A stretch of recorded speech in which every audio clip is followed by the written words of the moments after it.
are clearing this? Like, I worry that it is. It's like I'm the only one being concerned about how much debt we're into. Maybe you're not. What's my business with Nigeria's debt? Me, I've told you. You have China your has own paid business Nigeria's with. bride price. If care is not taken, we'll spend the next 30 years clearing this debt. Mm. Yeah. Are you serious? I mean, where is the miracle gonna come from? Where? What are we producing? Vaccine? What? Oil? Like, what exactly do we have? Or are we not going to generate money from the rice pyramid? Hmm. Anyway, Ada, I'm hoping we're gonna have a bit of time because there's some stuff I wanted to talk about. Just 11 And minutes more. yes, we have 11 minutes, and in 11 minutes, I can actually talk about a lot. What I want to ask is Nnamdi Kanu, is he part of IPOB or is he not part of IPOB? Because I am not understanding. Maybe somebody can understand me by explaining the understanding to me. Eh? I was reading the newspaper today, and the newspaper made it abundantly clear that according to the government council, federal government council, he said the lead counsel in Nigeria's government in the Nnamdi Kanu case has given an update after on their court outing yesterday. Addressing newsmen after their time in court, Magaji alleged that they were ambushed by a bail application by Kanu's lawyers. He added that one interesting fact in the case is that Kanu is accused of being an indigenous people of Biafra IPOB member, but he vehemently denied being a member of the proscribed group. The lawyer appealed to Nigerians to see them through as they prove the charges against Kanu. I don't know if you can hear it. Yeah. I wanted to play it so you can hear it. I don't know if you could play it on the radio. Can I forward it to you? Okay. So the question now is Nnamdi Kanu a member of IPOB or is he not a member of IPOB? Because everything is now scattering in my eye. Now, on Nnamdi Kanu's side, according to Nnamdi Kanu's lawyer, Ifeanyi Ejiofor, he countered the claim of his client denying being a member of IPOB. Reacting to the claim made by the federal government's lawyer, Labaran Magaji, Ejiofor described as a deliberate misrepresentation and falsehood and wrong narratives being perpetuated by some mischief makers, which have gained prominence on social media. In the statement titled Onyendu Mazi Nnamdi Kanu never denied being the leader of IPOB, let the records be set straight. The IPOB leader's lawyers stated that it is only laughable that the federal government of Nigeria, in their desperate but futile attempt to give a dog a bad name in order to hang it, brought a charge bordering on the status of IPOD. So, guys, what do you think? Let's discuss this. What is your take? Would you like to Um, play the audio? yes, play the audio, just like a few seconds of it. One thing that is very interesting that Nigeria should be looking out for is the fact that one of the accounts suggesting that the defendant Nnamdi Kanu is a member of IPOB, and he vehemently denied being a member of IPOB. That is very curious, and we All also right, need that's to okay. see That's okay. So I don't know. Federal government now share na this 1 billion where they say make una pay Nnamdi Kanu na ain't strong una like this because I don't understand though. And they say federal government they owe or Nigerian government generally they owe 150 billion. in judgment where they're supposed don't pay. Abi, Ada, we talked about this in our meeting today. Yeah. So, what's the way forward? You know, I'm really worried about the state of Nigeria today. Like I said yesterday, it's just looking every day more and more to me like China has paid the bride price of Nigeria. And one day China will come and carry their bride. So Ada and every one of you, if you are walking down the street and you see a Chinese man, just kneel down and say, ah, Oko mi, Olowori mi, China Olowori Nigeria. I'm telling you. Okay, then please check your WhatsApp. WhatsApp, I can't check WhatsApp, send DM. I'm using the WhatsApp phone. Okay. Send DM. All right.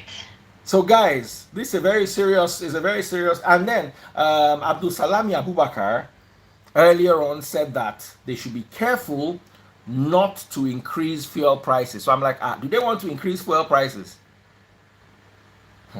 Me, I don't like, let me tell you, with that fuel crisis, I think it was about 10 years ago. No, yeah, exactly 10 years ago in 2012. I traveled out of the country and I had my green Range Rover then.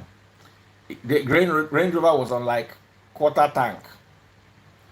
And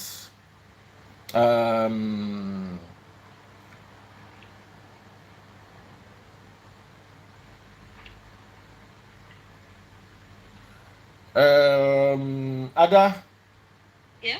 I don't think there's anything wrong in it. It's okay. It's a man. It's been brought to the public. What's our business? They brought it to the public. Lawyer talk. This one talk. If they kept it, you can't bring something to us and say we should not discuss. You understand? I understand your fears exactly. So, like I was saying, Nigeria knows how to spring surprises on someone. I had my green Camry. I still have the green Camry, by the way. And I had my green Range Rover. Ada, you had not met me when I was using one. I used to have one green Range Rover. Before my cars were green. Okay. Like the color of that my Camry, that my Toyota. So that's how I wanted to travel abroad. I've been hustling up and down. I was using the two cars. That's how the two of them had quarter tank. I now traveled abroad. Only for me to come back a week later and everywhere was on lockdown with fuel scarcity. I almost refunded money for work that I had collected before I traveled. It was ridiculous. So since then, half tank is my empty. Once my car don't reach half tank, I'm filling my tank. Any day I go out, on my way home, I fill my tank. I don't know why. It's just maybe I'm too paranoid. As I'm driving out of my house like this, once I finish with whatever it is I'm doing, on my way home, I will buy fuel. I'll top up. Sometimes I buy fuel 500 naira, 800. The last fuel I bought in my car was 900 naira. I just dashed them. I gave them 1K. Let them go and share the 100 naira. Let's not be like somebody is selfish. So I know what it is like to live in Nigeria in fuel scarcity. Who remembers the Abacha time when there was smelling fuel? Who remembers the smelling fuel of Abacha time? One very bad fuel that used to smell.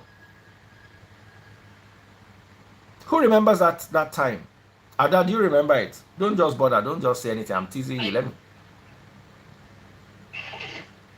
Who remembers Abacha time? There was smelling fuel. Really, Daddy Freeze? Yes. I'm talking about. Somebody here says, remember, damage my injection. Most people, I'm online now, I'm also looking. I'm sure people like Comrade will remember. That fuel. You go enter inside bus, everywhere go just they smell very bad fuel, and they pumped it around the whole country. As in it lasted for about a year. Not early 90s. late 90s. It wasn't. It just smelled horrible. It didn't even smell like fuel. I can't remember what it smelled like, but I know it was so bad.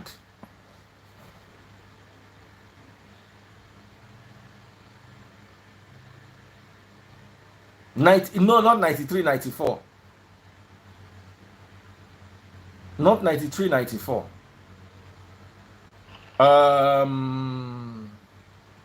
Most car injectors were damaged. Not 93, 94. I'm talking of more like 90. No, not even. I'm talking about like 98, 99. It can't be 95 because the girl I was dating then, I remember being in a bus on my way to her house, and I was not dating her. I started dating her later than that. Someone said 2000, either 99, 98. Chris from Accra is saying 97. No, not 97. Not 97. It's 98. 97 or late 97, early 98. No, it's 98. Or very late 97 at best. How old were you in 1997, Ada?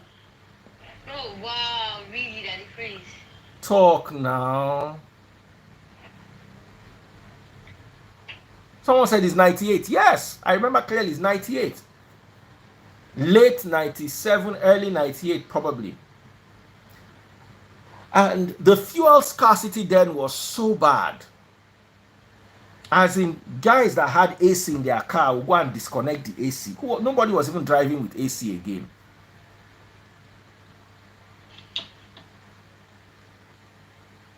Ada? What? Daddy Chris, please. I am reading that thing out. I'll send you my account details. Ada said she was not in support of Nnamdi Kanu. I did not say this, no. Hey, that Jesse fire. Who remembers the Jesse fire?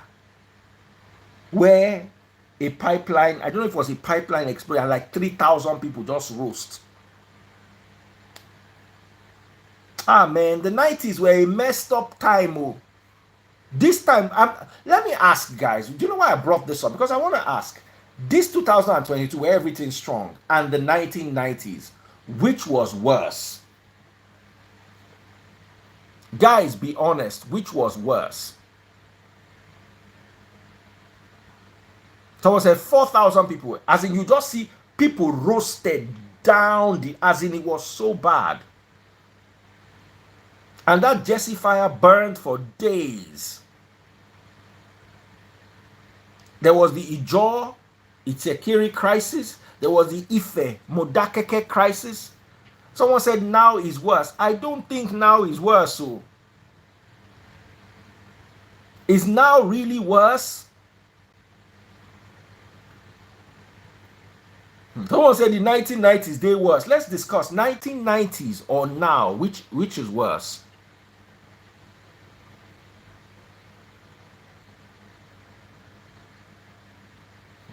Someone said 2022 is worse. Ada, what do you think?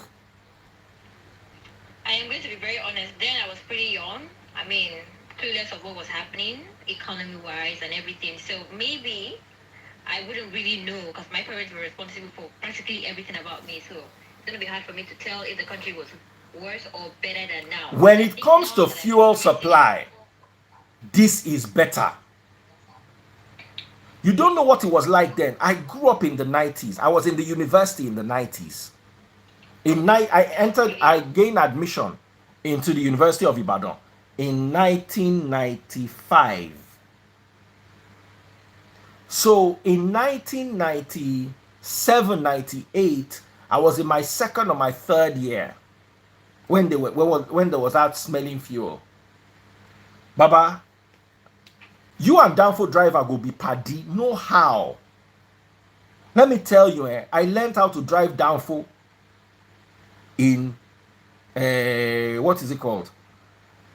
That fuel crisis. There'll be fuel queues from Lekki Phase 1 to Ikoyi. As in Lekki Phase 1, all the way down to VI, up the bridge, all the way down to Southern Sun in Ikoyi. Imagine that distance from Lekki Phase 1 to Southern Sun. And you be on that queue for 7 days and you still not get fuel. Those days, my mom was friends with all the petrol station owners. Petrol station owner and a big boy that year.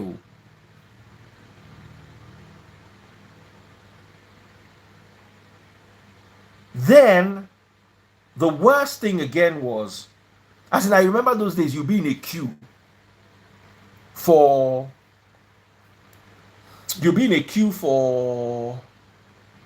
like 8 hours. Then you now be taking turns to go and eat. So the downfall in front of you, the downfall behind you, you'll give them your key. You'll quickly go chop or you go use toilet, come back. So if the queue move, they go move your motor. Then them two go leave their key with you. So if the queue move, you go move downfall. It was rough. A little bit of it spilled into the early 2000s. That is why, let me tell you how bad this was, because I'm a paranoid person. My first car was a Peugeot 405. One of the reasons why I chose a 405 over Toyotas was the size of the fuel tank. It had a 90-liter fuel tank. So I'm like, if I fill 90 liters before this fuel will finish, I for don't waka well. People, they sleep overnight for queue. You dey talk of person they sleep 1 week, leave in motor, go bath, come back, come continue the queuing. Then the worst one, there was one. I was in the fuel queue for 2 days. I finally got to the pump. Then the car that was at the pump, as I was just thanking God that it's my turn, the fuel finished.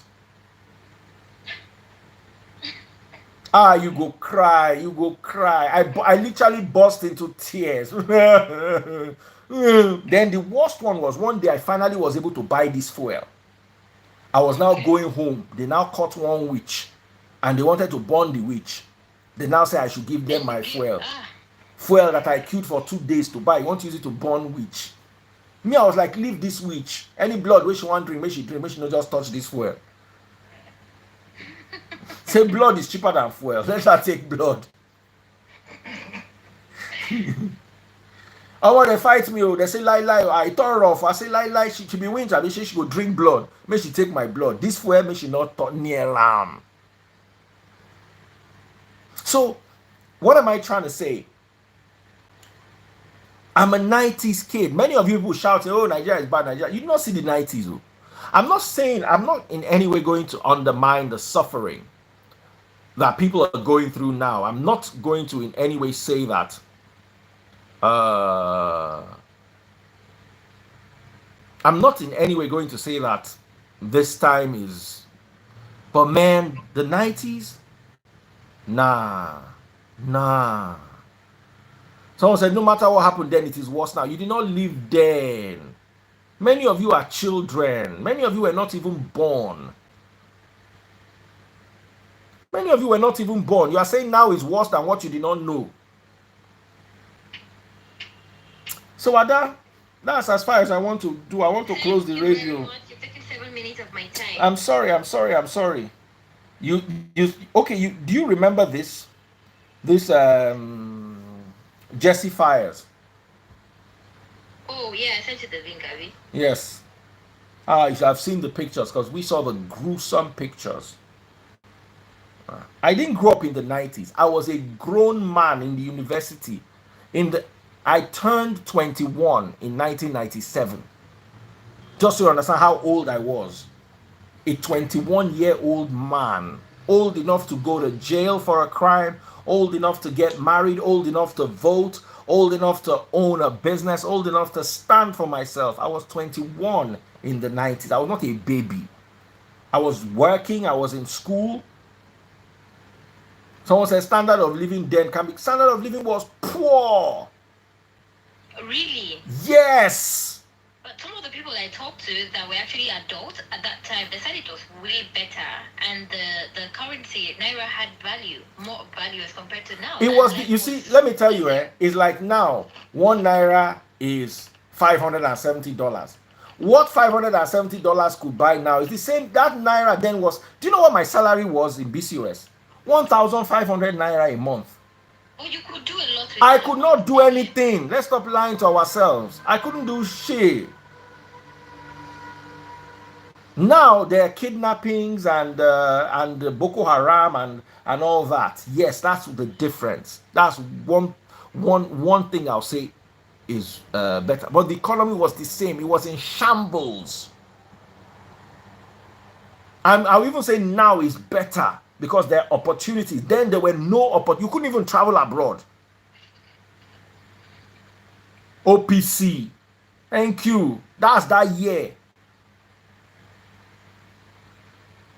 Wow. You don't remember OPC? When OPC was doing vigilante and they were worse than OPC.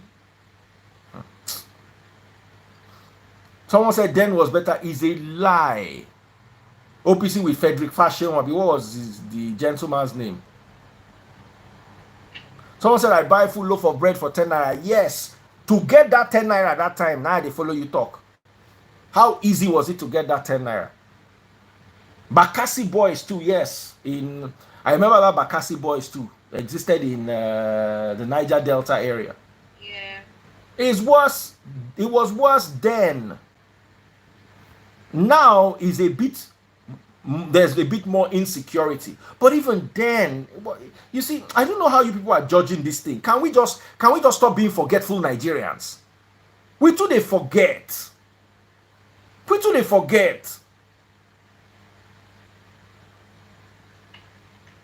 Okay, Daddy Freeze, I think we have to let you go to continue on Instagram. Yes. Let's end on the radio.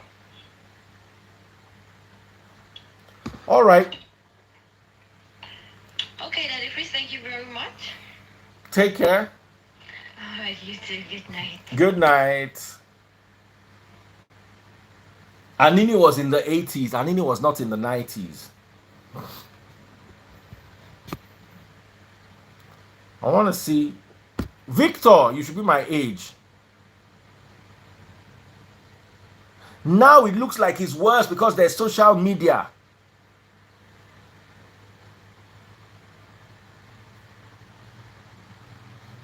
Then the salary was even lower. People were earning 1,500 naira and you could not buy them. Let me tell you, there were when I left BCOS, phone was 12,000 naira and MTN recharge card was 1.5 and my salary was 1.5 and they will still take tax, so it will still come to 1.4 something.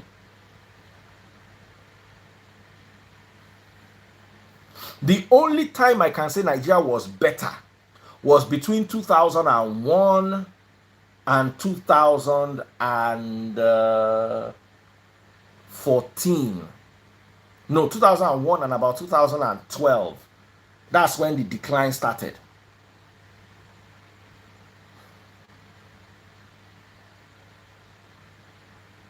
Now I'm okay. Then I was struggling, but I saw the kind of struggle my parents struggled.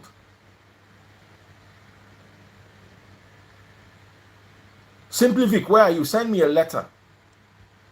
Someone said I'm mixing it, but no. Nobody was earning 60K. Who will pay you 60K for what? Are you a state governor?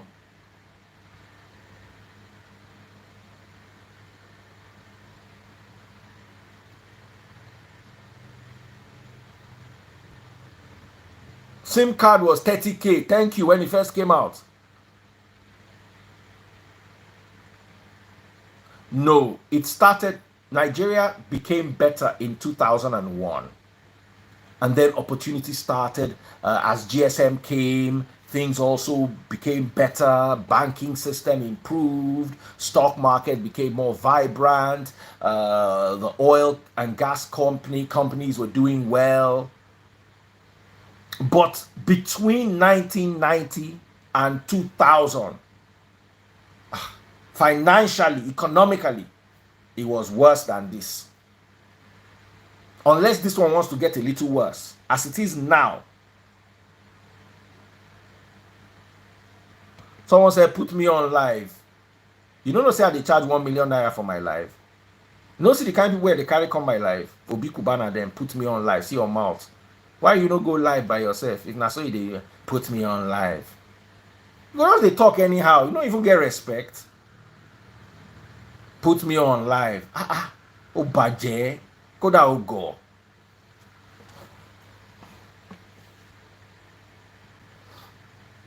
Someone said my salary then was 600 naira. What could you buy with 600 naira?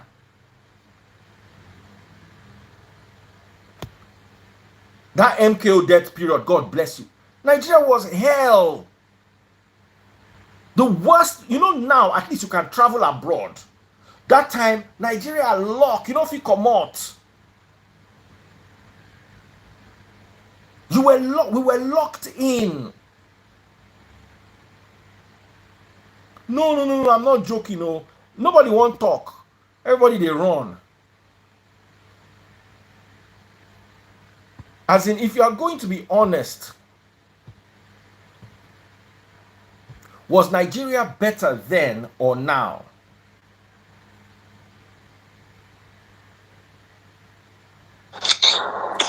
Brother Shupo, how far? Yeah, bro. I'm good. What stage of life were you in the 90s? University, secondary school, work? I was working then. In 1998, where were you? I was working at YT Ogun. At where? YT Ogun's back then. At a computer, they used to sell copiers, printers, and stuff like that back then. Okay. So I'm talking about the mid to the late 90s. That's from 1995 to 2000 to year 2000. Compared to now, which was worse in your own opinion? Financially, insecurity now is worse. Financially is worse. Which is worse? Financially, I think then was worse because it was hard to get money. Now it's easier for you to make money. Then it wasn't like that. I remember when I started with YTO, they were giving me 500 naira. They now changed it to 700. From there, 15. That was the last thing I collected before I left there. And then I was an engineer. I was fixing the computer copiers. That's Kanu photocopier. They were basically a distributor. They bring in Kanu products all the way from Germany. So I was an engineer there. At that time, money wasn't easy to come by. It wasn't easy to come by. It's even easier now. Extremely difficult to come by there. Extremely difficult. I remember at the time you were talking about the fuel scarcity. We're living at Ojota then. The queue of the fuel from one total to the other, you queue directly from the total. When you're coming from Ibadan, that total filling station, you queue all the way to toll gates.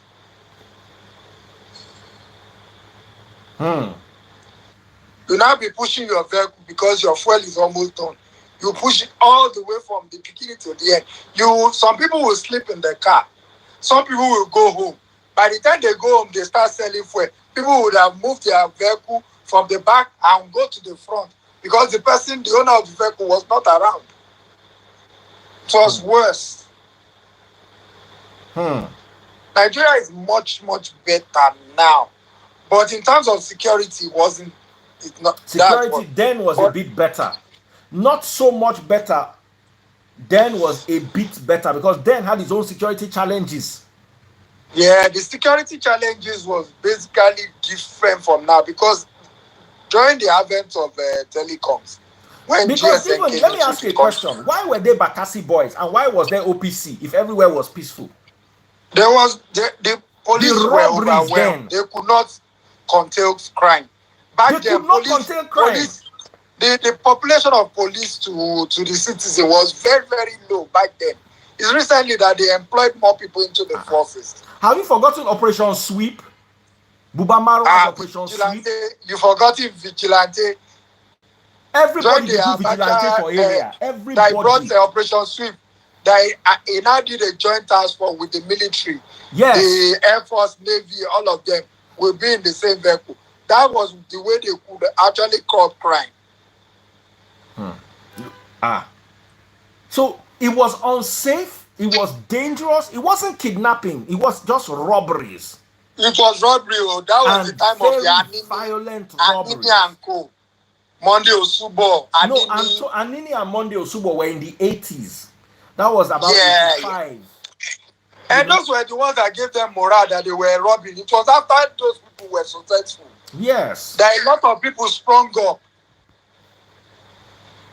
I want to see if anybody else wants to talk about this.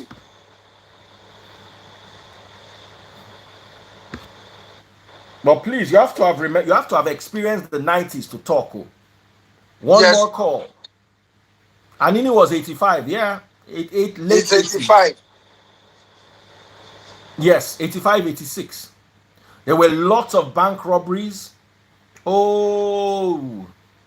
There were lots of ritual killings. Back then, there were lots of ritual. That's why the Nollywood industry were doing more of those cultish stuff, because that was what was happening back then. They will catch one baba that he has somebody's head.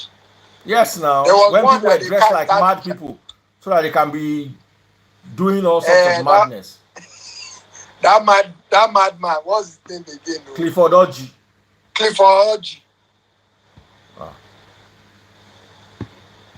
We monitor that period well. Hello.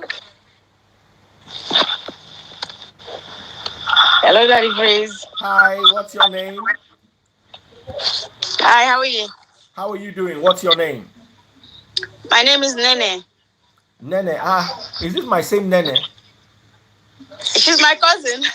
Oh, okay. Yeah, she's my cousin. Who is showing darkness. There's another person beside you. No, there's nobody here. It's only me. No. The other person. Somebody else in the live who's not talking. Anyway, let's talk about the 90s and now real quick. What's your opinion? Hey, Daddy Freeze. How far? Ade. You are very apt. Then was worse. In fact, I was typing some things that we should not experience that kind of time again. It was very bad. Those days, seriously, getting money was so difficult. You earn so little, and around immediately after stop, so many things became very very expensive.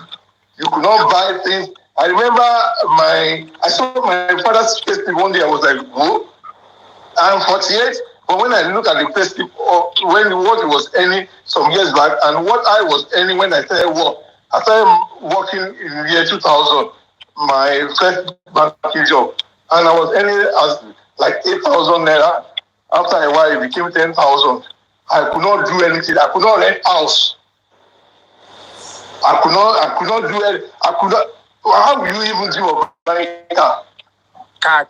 You understand? So now you find young guys buying cars nowadays. Your daddy will drive one car and give it to you. Yes, you are happy. Daddy Freeze, that was where you know the talent of Panevitas. Because you cannot afford to buy. You cannot afford to buy parts. You know, Panevita will design your car. Put your 504. They have to cut that door out. Yes, so they know how to carve it out. Yes, they will have to do it, man. Oh, God. It was horrible that time. It was horrible. I agree with you. Thank you for being honest. Now, let me ask the lady, what is your take? What I was saying, asking Daddy Freeze on my comments when you see it, as like, is he on the 90s or 21st century, is it easy in the diaspora or in Africa? No, in Because diaspora, you guys are okay now. you they say we okay. Now make I want to say the phrase we live in the diaspora. When we came here, travel card was like £7. Now it's like £32. But when you look at the wages, it doesn't go up like that. Cost of living is very, very, very high in the West. So when you people are complaining in Africa, when I go to Africa, it's like these people are complaining. No, but so when you look at the cost of living, £7. it's too high. In Nigeria, you will earn 1,500 naira. I remember those days. Bowl of ice cream was like 400 naira. So with my monthly salary, if I buy 4 bowls of ice cream, finish. No be better ice cream or fan ice, so no be blue band. I'm cool. Lollipop. Poverty. Oh, woo. Hey, no.